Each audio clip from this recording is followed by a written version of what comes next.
Hello guys, welcome. और आज हम अपनी लेबर सीरीज का एक और जो टॉपिक है एम्प्लॉयमेंट कंपनसेशन एक्ट ऑफ 1923 करेंगे, जो कि आपके ईपीएफओ, एओ और एपीएफसी के एग्जाम के लिए बहुत इंपॉर्टेंट है। चलिए स्टार्ट करते हैं। पहला है कि ये जो है, इस एक्ट को पहले हम लोग वर्कमैन कंपनसेशन एक्ट कहते थे। किसका? 1923 का वर्कमैन कंपनसेशन एक्ट। लेकिन फिर अमेंडमेंट किया गया 2009 में, और इसका जो है फिर इसका नाम एम्प्लॉय कर दिया गया वर्कमैन से, तो अब इसे एम्प्लॉय वर्कमैन कंपनसेशन एक्ट 1923 कहते हैं। ठीक है, तो इसे अमेंडमेंट को 2009 में किया गया था ये। अब ये एक्ट होता क्या है? तो ये एक्ट का मेन काम है कि जो भी, जैसे मान लीजिए कोई वर्कर है, उसका एक्सीडेंट हो जाता है, या फिर उसके कोई ऑक्यूपेशनल डिसीज हो जाती है, या फिर डेथ हो जाती है, तो इन केस उसे कंपनसेशन प्रोवाइड करने के लिए, और इन केस ऑफ डेथ उसके डिपेंडेंट या नॉमिनी को कंपनसेशन प्रोवाइड करने के लिए इस एक्ट को लाया गया। ठीक है, तो इसकी डेफिनेशन देख लेते हैं। Employee compensation act is one of the earliest social security legislation in India. It provide the monetary compensation to employee or their dependent in case of accident, occupational disease arising out or in the course of employment।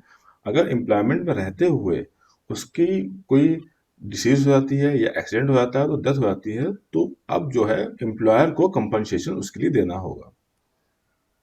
ये act जो है 1924 में लागू हो गया था। आया ये 1923 में था। ठीक है, लागू ये 1 जुलाई 1924 से हुआ था। अब जैसा कि हम लोग जानते हैं कि ये 4 लेबर कोड आ गए हैं। ठीक है, तो 4 लेबर कोड आ गए हैं, उनमें से एक है सोशल सिक्योरिटी कोड। ठीक है, इसमें 9 जो है लेबर लॉ आ गए थे। तो उसमें से ये जो कंपनसेशन एक्ट है, वो अब इसमें मर्ज कर दिया गया है, सोशल सिक्योरिटी कोड में मर्ज कर दिया गया है इसको। अब देख लेते हैं ऑब्जेक्टिव क्या है इसके। ठीक है, ऑब्जेक्टिव यही है कि आपको जो वर्कर को है कंपनसेशन देना है। ठीक है, to provide a financial protection to employee and their family in case of injury and death during employment, to ensure timely and fair compensation to reduce economic hardship। ठीक है, क्योंकि वर्कर का जब मान लीजिए कोई एक्सीडेंट हो जाता है या फिर उसकी जो डेथ हो जाती है, तो उसमें इकोनॉमिक प्रॉब्लम आ जाती है, और एक्सीडेंट के टाइम वो काम नहीं कर सकता, तो फिर पैसा कहाँ से आएगा? तो वो जो पैसा है कंपनसेशन के रूप में एम्प्लॉयर को देना होगा।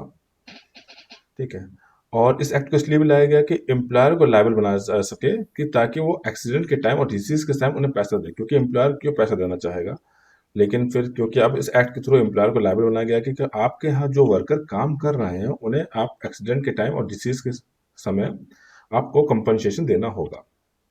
ठीक है, ये एम्प्लॉयर को इनकरेज भी करेगा ताकि आप जो है एक सेफ्टी कंडीशन, वर्कर की सेफ्टी कंडीशन और वर्कर का जो है जो रिस्क है वहां पर, उसे भी रिड्यूस करें। ठीक है, आगे देखते हैं। पहली बार ये जो एक्ट जो है 1923 से पहले जो था, ये सिविल कोड जो था, सिविल कोड में ऐसे मामले देखे जाते थे। क्योंकि ये एक्ट जब नहीं था, तो ये मामले ऐसे सिविल कोड में देखे जाते थे, और वहां पर जो है वर्कर को प्रूफ करना होता था कि एम्प्लॉयर का फॉल्ट था और हमें कंपनसेशन मिलना चाहिए। इसलिए फिर कंपनसेशन एक्ट लाया गया कि ताकि वर्कर के ऊपर कोई लायबिलिटी ना बने, और उसे जल्दी, स्पीडी, फेयर और एम्प्लॉयबल लायबल सिस्टम बन जाए। ठीक है, क्योंकि यहाँ पर अब एम्प्लॉयर लायबल है कि उसे कंपनसेशन देना है, ना कि वर्कर लायबल है। ये किससे इन्फ्लुएंस्ड है? आईएलओ कन्वेंशन 17 से। याद रखिएगा, आईएलओ कन्वेंशन जो है 17, वो वर्कमैन कंपनसेशन एक्सीडेंट के बारे में कहता है। 1925 जो है वर्कमैन कंपनसेशन एक्सीडेंट के बारे में कहता है। आईएलओ के लगभग 150 से प्लस कन्वेंशन है। ठीक है, कन्वेंशन है, और उसमें से इंडिया ने 47 जो है कन्वेंशन रेक्टिफाइड कर रखे हैं, एक प्रोटोकॉल, और 47 कन्वेंशन जो है इंडिया ने रेक्टिफाई कर रखे हैं। किसी और वीडियो में इसके बारे में बात करेंगे। ये एक्ट कहाँ कहाँ अप्लीकेबल है? तो पहली बात, ये एक्ट कहाँ कहाँ अप्लीकेबल आपको समझना चाहिए। ये वहाँ वहाँ हर जगह अप्लीकेबल है जहाँ पर शेड्यूल 2 की लिस्ट में हाइलाइटेड ऑक्यूपेशन के बारे में बताया गया है, वहाँ पे अप्लीकेबल है। ठीक है, ये both employee and contractual worker. ठीक है, डायरेक्ट एम्प्लॉय जो सीधे फैक्ट्री या इंडस्ट्री में काम कर रहे हैं, या फिर कोई कॉन्ट्रैक्ट वर्कर जो एजेंट के थ्रू आए हैं, उन पर भी अप्लाई होता है। लेकिन ये आर्म फोर्स पे अप्लाई नहीं होता है, होल ऑफ इंडिया अप्लाई है इंक्लूडिंग जम्मू कश्मीर, ठीक है। And both central and state government में extend the provision to other classes of employ by notification in official gazette. इसका मतलब ये है कि सेंट्रल गवर्नमेंट या स्टेट गवर्नमेंट चाहे तो और जो वर्कर हैं, दूसरे टाइप के क्वालिफिकेशन ऑफ वर्कर्स हैं, उनके लिए भी लागू कर सकते हैं। जैसे अभी नए आ गए हैं जैसे प्लेटफॉर्म वर्कर, गिग वर्कर, तो अगर सेंट्रल या स्टेट गवर्नमेंट चाहे तो जो डिफरेंट कैटेगरीज ऑफ वर्कर्स हैं उनके लिए भी इस एक्ट को लागू कर सकते हैं। कुछ इंपॉर्टेंट डेफिनेशंस है इसके अंदर, वो चेक कर लेते हैं। तो पहली जो हो गई एम्प्लॉय, कौन कौन होगा एम्प्लॉय में? कोई भी पर्सन जो फैक्ट्री में काम कर रहा हो, ठीक है, माइंस में हो, प्लांटेशन में हो, या फिर रेलवे सर्वेंट हो, ठीक है, और या कोई भी हजार्डस जॉब जैसे माइन या कोल या फिर कोई केमिकल फैक्ट्री में काम कर रहा हो। आर्म्ड फोर्सेस इस एक्ट के अंदर नहीं आती हैं। एम्प्लॉयर कौन है? एम्प्लॉयर कोई भी हो सकता है, कोई कंपनी, कॉन्ट्रैक्टर, लीगल रिप्रेजेंटेटिव, वो एम्प्लॉय वर्कर डायरेक्टली और थ्रू द एजेंट। अगर वो एजेंट के थ्रू भी अगर किसी वर्कर को लेता है या कोई डायरेक्टली भी लेता है तो वो इसके अंदर एम्प्लॉयर के डेफिनेशन के अंदर आएगा। अब डिसएबलमेंट की जो इसमें डेफिनेशन है देख लेते हैं। इसमें तीन तरह के डिसएबलमेंट होते हैं। एक होता है टेम्परेरी पार्शियल डिसएबलमेंट। टेम्परेरी पार्शियल डिसएबलमेंट का मतलब है कि उसकी वर्किंग जो अर्निंग कैपेसिटी है वो थोड़े समय के लिए, क्योंकि टेम्परेरी समय के लिए उसकी वर्किंग कैपेसिटी जो है कम हो गई है, मतलब थोड़े समय के लिए वो सही से काम नहीं कर पाएगा। परमानेंट पार्शियल डिसएबलमेंट मतलब कि उसकी जो डिसएबलमेंट हुआ है वो परमानेंट हो गया है। The reduce the employee earning capacity in every employment permanently, मतलब अब उसके लिए परमानेंट हो गया, अब जिंदगी भर उसके लिए ये डिसेबलमेंट रहेगा, ठीक है, फुल टाइम के लिए हो गया मतलब। और थोड़ा पार्शियल हुआ है, मतलब टोटल नहीं, थोड़ा बहुत तो काम वो कर सकता है, लेकिन उसकी कैपेसिटी जो है, अर्निंग कैपेसिटी है, वो रिड्यूस हो गई है। अगली डेफिनेशन है टोटल डिसेबलमेंट। टोटल डिसेबलमेंट मतलब हुआ कि वो पूरी तरह से अब वो विकलांग हो गया है और डिसेबल हो गया है और वो कहीं भी आपको जो है कैपेबल नहीं है काम करने के लिए, ठीक है। अब वो बिल्कुल उसकी जो अर्निंग कैपेसिटी है वो बिल्कुल खत्म हो चुकी है, तो वो आएगा टोटल डिसेबलमेंट के अंदर। ऑक्यूपेशनल डिसीज, ऑक्यूपेशनल डिसीज मतलब जो वर्कर काम कर रहा है, ऑक्यूपेशन के समय होने वाली डिसीज को ऑक्यूपेशनल डिसीज कहा जाता है। ये शेड्यूल 3 में मेंशन है इस एक्ट के, कि कौन कौन सी ऑक्यूपेशनल डिसीज होती हैं। मान लीजिए जैसे सिलिकोसिस, ट्यूबरक्लोसिस, ठीक है, एबिस्टोसिस। जैसे सिलिकोसिस हुआ, सिलिका डस्ट से हो सकता है। ट्यूबरक्लोसिस जैसे माइंस में या फिर किसी अंडरग्राउंड वर्क में आप जैसे काम कर रहे हैं, वर्कर कोई काम कर रहा है, तो उनको ऐसी बीमारियां हो सकती हैं मैन्युफैक्चरिंग के टाइम, कंस्ट्रक्शन वर्क के टाइम, सांस की बीमारी हो सकती है, तो वो सब ऑक्यूपेशनल डिसीज में आती है और इस कंडीशन में भी कंपनसेशन देना पड़ता है। कितना कंपनसेशन देना होगा ये देख लेते हैं। अगर मान लीजिए एक्सीडेंट होता है, डेथ होती है या फिर डिसएबलमेंट होता है, तो उसमें एम्प्लॉयर को कितना कितना कंपनसेशन जो है वर्कर को देना होगा। इन केस ऑफ डेथ मतलब डेथ के time 50% of monthly wages into relevant factor और 1,20,000 विच एवर इज हायर।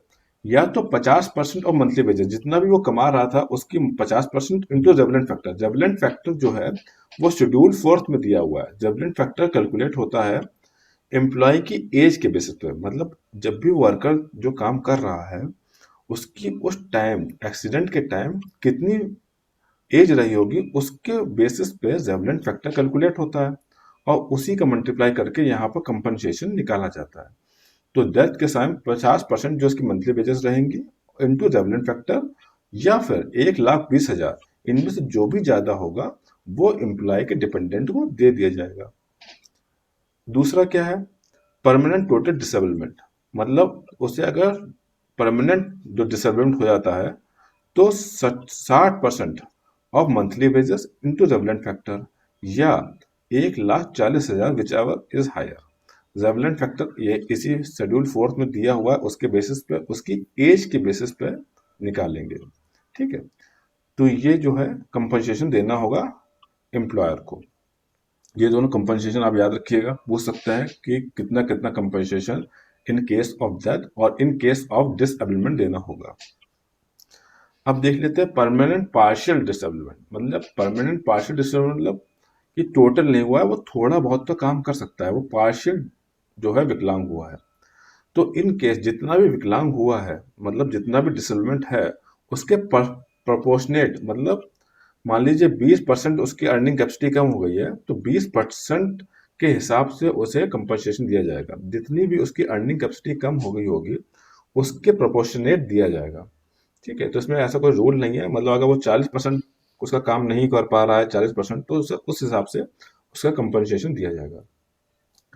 मान लीजिए टेम्परेरी डिसेबलमेंट हो, मतलब कुछ समय के लिए ही उसे विकलांगता हो गई हो, कुछ समय के लिए, जैसे 10-20 दिन, 10 दिन, 20 दिन या 1 महीना, 2 महीना, इस टाइप से, तो उसे हाफ मंथली वेजेस दी जाएंगी। ठीक है, equal to 25 of monthly wages पर 15 डेज। हाफ मंथली मतलब मंथ में अगर आधी है तो 15 दिन में, ठीक है, 15 दिन का हुआ 25%। ठीक है, जैसे मान लीजिए उसकी मंथली वेज थी 20,000 रुपये।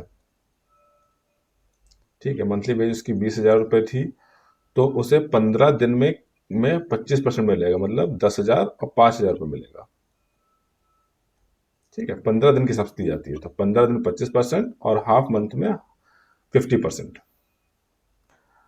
इन केस ऑफ डेथ, अगर मान लीजिए वो वर्कर खत्म हो जाता है, तो उसके फ्यूनरल एक्सपेंस के लिए, ठीक है, उसके फ्यूनरल एक्सपेंस के लिए 10,000 देना होगा एम्प्लॉयर को।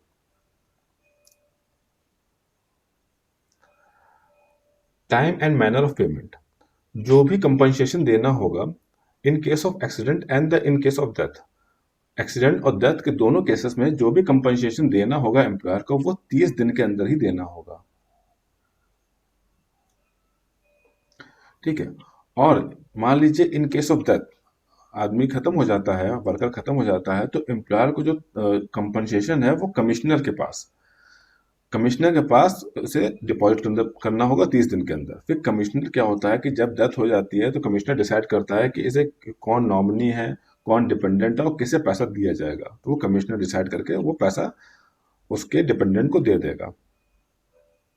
ठीक है, तो commissioner compensation is not to be paid directly to the dependent unless authorise by commissioner, क्योंकि कमिश्नर डिसाइड करेगा कि कौन मेन इसका जो डिपेंडेंट है, कौन नॉमिनी है, उसके हिसाब से कमिश्नर पैसा देगा। अगर मान लीजिए कोई भी एक्सीडेंट होता है या डेथ होती है, तो एम्प्लॉयर को गवर्नमेंट को 7 दिन के अंदर इन्फॉर्म करना होगा। ठीक है, किस गवर्नमेंट को बताना होगा कि एम्प्लॉयर को बताना होगा गवर्नमेंट को कि 7 दिन के अंदर बताना होगा कि हमारे यहाँ कोई एक्सीडेंट हुआ है या डेथ हुई है। गवर्नमेंट को इन्फॉर्म करना होगा उसके बारे में। रिपोर्टिंग एंड एडवांस पेमेंट, मान लीजिए कि कोई एम्प्लॉयर का जो है खत्म हो जाता है, एम्प्लॉय खत्म हो जाता है, वर्कर खत्म हो जाता है, तो उसके केस में एम्प्लॉयर उसके डिपेंडेंट को एडवांस पेमेंट भी दे सकता है, क्योंकि भाई 30 दिन के अंदर देना होता है उसे पेमेंट।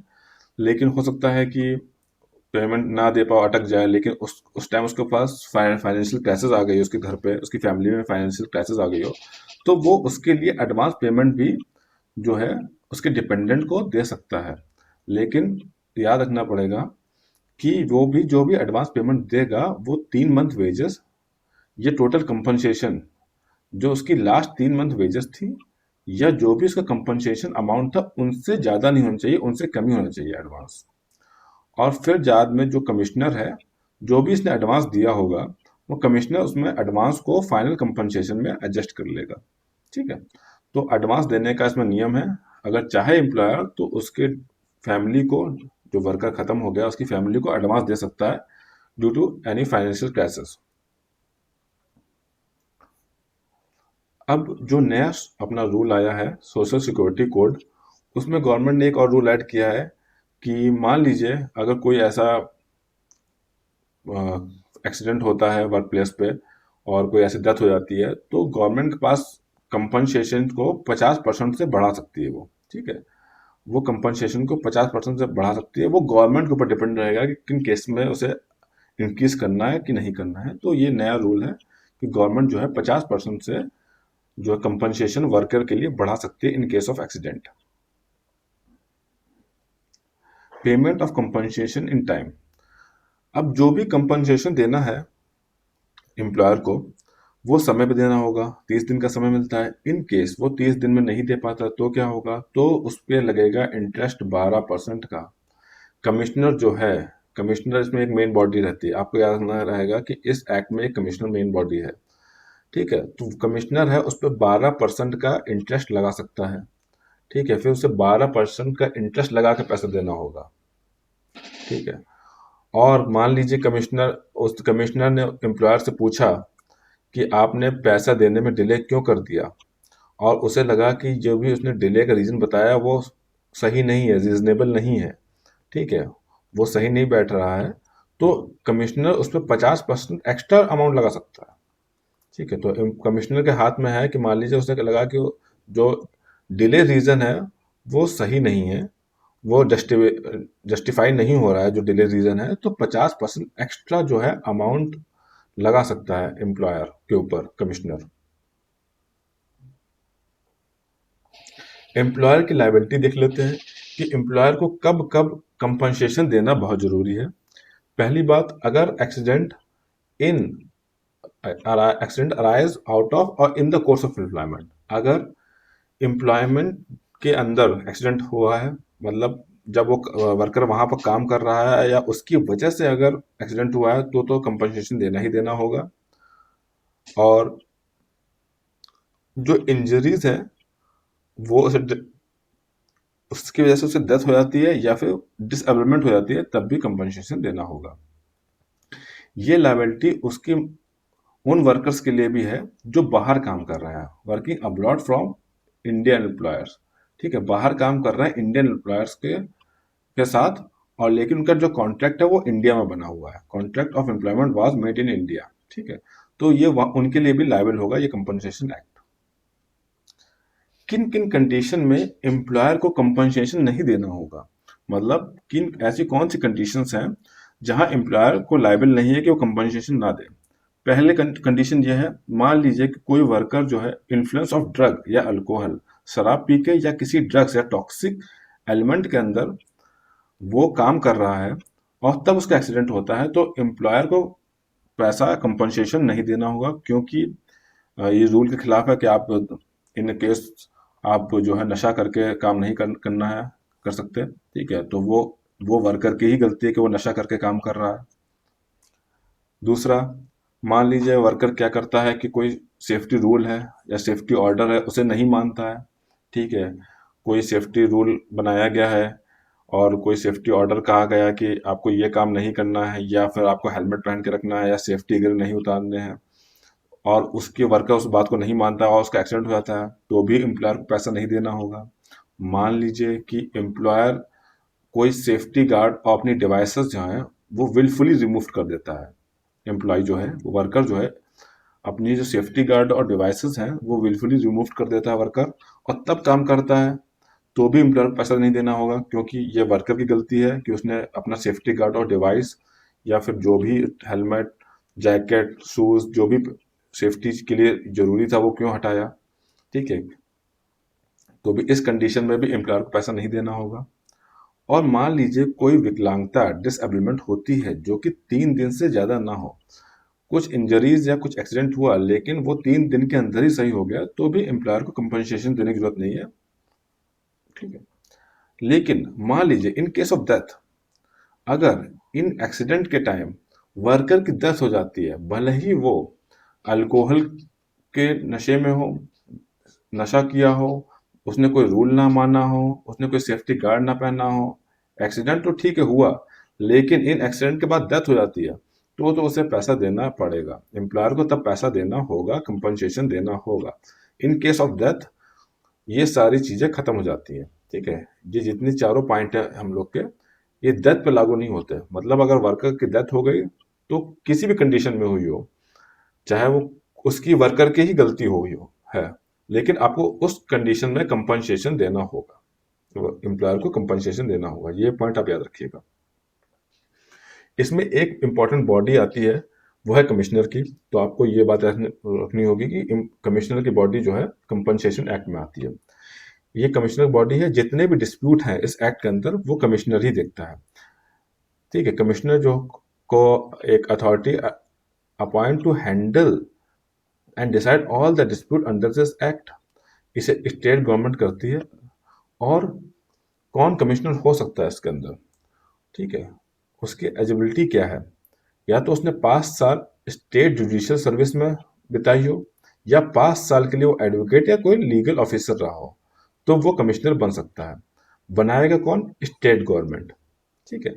और उसके अंदर सारे जितने भी जुरिडिक्शन कंपनसेशन से लेके जितने भी सारे मैटर होंगे वो उसी के पास रहेंगे, ठीक है। और उसके पास 3 महीने का समय होगा। मान लीजिए उसके पास कोई कंप्लेन आती है, ठीक है, तो उसके पास उस कंप्लेन को खत्म करने का, रिजॉल्व करने का 3 महीने का समय दिया जाएगा कमिश्नर को, वो कंप्लेन पूरी करनी होगी,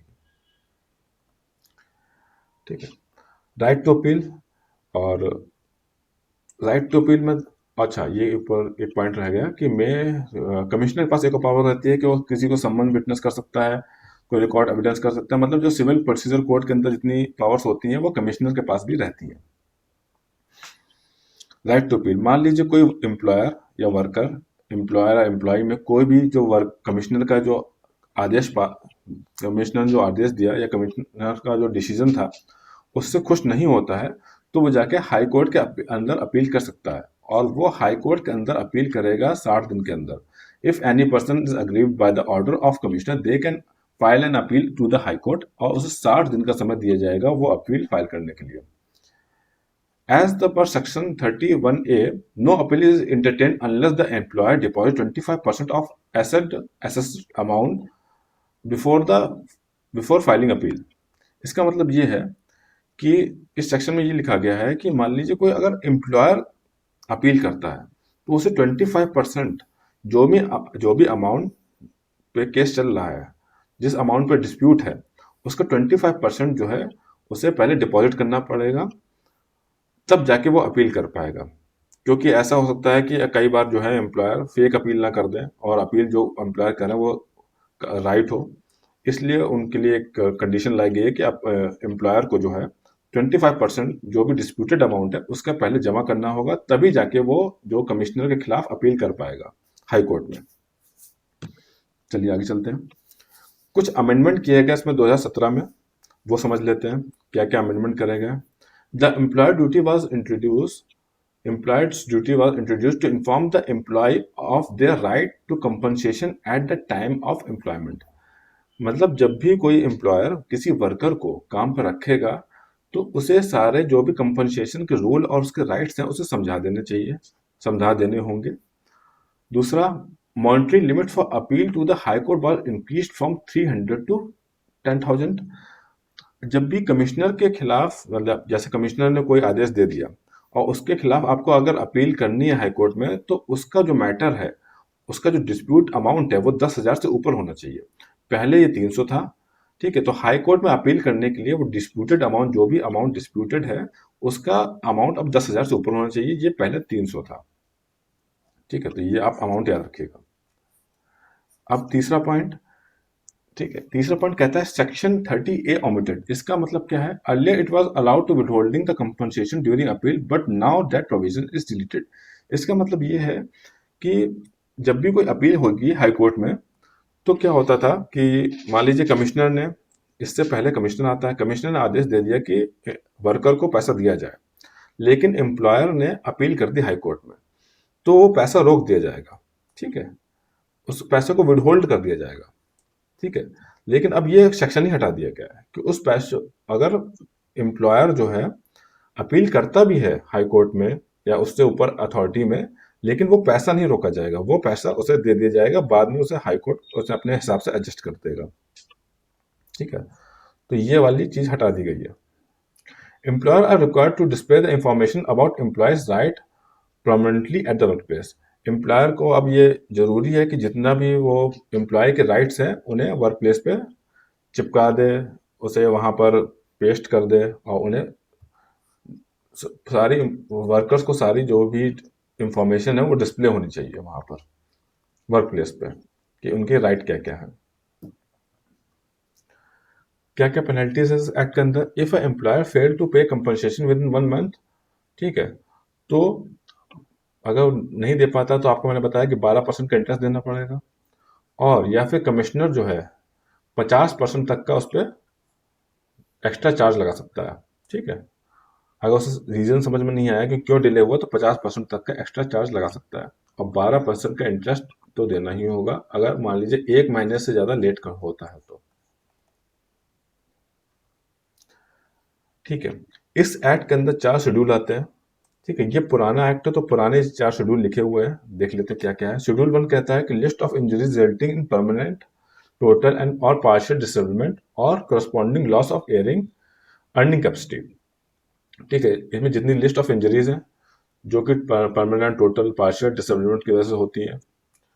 सेकंड शेड्यूल कहता है define category of hazardous occupation. Hazardous occupation की लिस्ट दी गई है, जैसे कोई मान वर्क हुआ, केमिकल वर्क हुआ, या कोई बहुत सी हजार्डस इंडस्ट्री है, उसकी कैटेगरी यहाँ पर दी गई है। थर्ड में ऑक्यूपेशनल डिसीजेस के बारे में हुआ है, बताया गया है कौन कौन सी डिसीज है जो ऑक्यूपेशन में रहते हुए हो सकती हैं और जिनके लिए आपको कंपनसेशन मिलेगा। मतलब ऐसी डिसीजेस जो एम्प्लॉयमेंट के समय हो सकती हैं और उसके लिए आपको कंपनसेशन मिलेगा, तो वो डिसीज के नाम लिखे हुए हैं थर्ड शेड्यूल में। फोर्थ शेड्यूल में लिखा हुआ है specific factor for calculating lump sum compensation based off employee age. मैंने हमें बताया था कि रिवलेंट फैक्टर होता है एक। ठीक है, वो इसमें बताया गया है कि पर्सन की एज, एम्प्लॉय की एज कितनी होगी और उस एज के हिसाब से ही उसे कंपनसेशन मिलेगा। तो वो शेड्यूल 4 में मेंशन है कि कितना फैक्टर, किस फैक्टर के हिसाब से एम्प्लॉय को कंपनसेशन दिया जाएगा। अब जो हमारा नया कोड आया है सोशल सिक्योरिटी कोड, उसमें क्या हुआ है कि उसमें शेड्यूल बढ़ा दिए गए हैं और शेड्यूल चेंज हो गए हैं। मतलब बहुत से शेड्यूल सेम है लेकिन उनका नंबरिंग भी चेंज हो गई है शेड्यूल की। जैसे जो पुराने शेड्यूल में किसी और नंबर पे थे, अब वो नए शेड्यूल में किसी और नंबर पे है। तो जो हम लोग देख लेते हैं इंपॉर्टेंट शेड्यूल जो इस एक्ट से रिलेटेड है और नए सिक्योरिटी कोड में है। नए सिक्योरिटी कोड में इस एक्ट से रिलेटेड नए नए कौन कौन से शेड्यूल है वो देख लेते हैं। जैसे शेड्यूल 6 जो है हम लोग का, वो है अ, इसके जितने प्रोविजंस हैं इस एक्ट के वो शेड्यूल 6 में है। ठीक है, शेड्यूल 4 में लिस्ट ऑफ इंजरीज है। ठीक है, शेड्यूल ये 7, सॉरी शेड्यूल 7, ये शेड्यूल 6। शेड्यूल 6 में जो है lump sum compensation payable for permanent disablement के बारे में बताया गया है। चलिए आगे चलते हैं। ये समरी है जो मैंने आपको अभी समझाया पढ़ाया, वो पूरी समरी है कि फंडल में 10,000 देना पड़ेगा, इंटरेस्ट के लिए 12%, पेनल्टी डिले के लिए 50%। ठीक है, और in case of death 50% monthly wages into जबलेंट फैक्टर, परमानेंट डिसेबिलिटी में 60% इंटू जबलेंट फैक्टर। ठीक है, तो ये जो है उसकी समरी, पूरा समरी चार्ट है, आप देख सकते हैं। ठीक, तो ये हम लोग का जो है कंपनसेशन एक्ट जो है खत्म हो गया। और जैसे आप देखिए इसमें बहुत जितने भी इम्पोर्टेंट प्रोविज़न हैं वो सारे ईपीएफओ और एओ के लिए इम्पोर्टेंट हो सकते हैं, वो सारे कंप्लीट कर दिए गए हैं। ठीक है, थैंक यू।